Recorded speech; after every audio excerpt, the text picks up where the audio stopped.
একবার হযরত মুসা আলাইহিস সালাম একটা দীর্ঘ সফরে বের হলেন। তিনি পথ চলছিলেন, হাঁটতেছিলেন। এমন সময় হঠাৎ আকাশ কালো মেঘে ঢেকে গেল এবং শুরু হলো প্রবল বর্ষণ। বৃষ্টি শুরু হলো প্রচুর। চারপাশটা একেবারে পুরোপুরি অন্ধকার হয়ে গেল।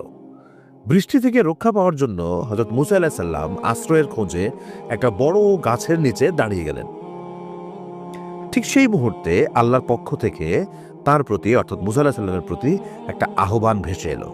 হে মুসা, সামনের ঝোপটির মধ্যে একটা কুঠির দেখছো? কুটির কুটির একটা ছোট ঘর দেখছো?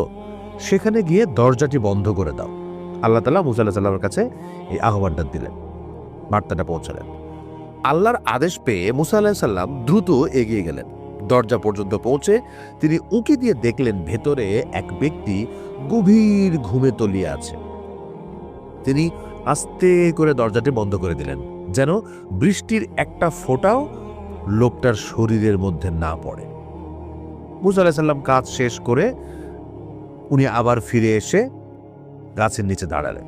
এরপর মুসা আলাইহিস সালাম খুব বিনীত কণ্ঠে আল্লাহকে বললেন, হে আল্লাহ, ওই ব্যক্তিটা কি আমার থেকেও বেশি পরহেজগার, যার জন্য আপনি আমাকে তার সেবায় পাঠালেন?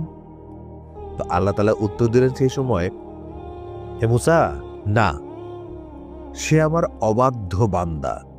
আমি তার উপর খুবই অসন্তুষ্ট। এই কথা শুনে মুসা আলাইহিস সালাম একটু অবাক হলেন। উনি বললেন, আল্লাহকে জিজ্ঞেস করলেন, আল্লাহ, তাহলে আপনি কেন আমাকে তার দরজা বন্ধ করতে পাঠালেন? তো এইবার আল্লাহ তাআলা মুসা আলাইহিস সালামকে জবাব দিলেন, হে মুসা, যদি একটা বৃষ্টির ফোঁটাও তার শরীরে পড়তো, তখন সে আমার নাম নিয়ে আমাকে ডাকতো, আর আমি আমার নামের মর্যাদার জন্য তাকে সাথে সাথে ক্ষমা করে দিতাম। আমি চাইনি যে আমার অবাধ্য বান্দাটি আমাকে ডাকার সুযোগ পাক। আল্লাহর এই কথা শুনে মুসা আলাইহিস সালামের চোখে পানি চলে আসলো। তিনি কাঁপা কাঁপা কণ্ঠে বললেন, হে আল্লাহ, আপনি কত না মহান! নিশ্চয়ই আপনি সর্বশ্রেষ্ঠ ক্ষমাদানকারী। এরপর তিনি বিনয়ের সঙ্গে তাকবীর উচ্চারণ করলেন, আল্লাহু আকবার।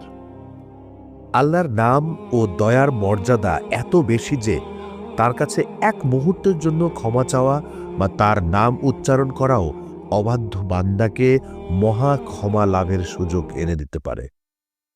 আল্লাহর দয়া তার রাগের চেয়েও অনেক বেশি ব্যাপক। আল্লাহ আমাদের সবার উপরে তার দয়া এবং রহমত বর্ষণ করুক।